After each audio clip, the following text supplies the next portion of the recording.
أحب الدين إلى الله الحنفية السمحاء. أم دين إسلاما دينك زور بربلاوة بلان دينك لسرخو هي منانة كاري خويدك ئەها ببینە دنیا ئەمڕۆ چەنە لەم ئیسلامە دەترسێ، بەڵام سێرەکەی دوای خۆیان شایەتی دەدەن هەر ئەم ئیسلامەیە چارەسەری هەموو کێشەکان و گرفتەکان.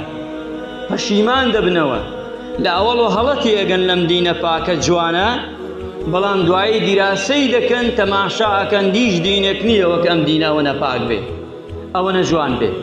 زۆر جارێش دێن ڕەخنە لەو شتانە دەگرن کەوا مسلمانان لایەن پیرۆزە، چی قورئان بێ، چی سنت بێ، چی پێغەمبەری نازدار بێ صلی الله علیه وسلم، چی خولەفای ڕاشیدین، چی ئەسحاب و یاوەران، چی پیاوچاکان کە دەچن، ئەوانەیشی کەوا ڕێگەی ئەوانی گرتووە و ئەو ئاڵایی هەڵگرتووە خەڵک لە پاڵێ حەساوەتەوە.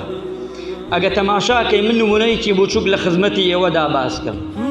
کەسێک ئەگەر دوو لە ڕووژەنابتان لە پێشینانە وتیانە ئەگە خۆی هیچ نەبێ ئەچێ لەسەر ڕێگایەک دانیشێ شتێ پیسیەک دەکا بۆی ناوی بچێتە ناوێلەوە.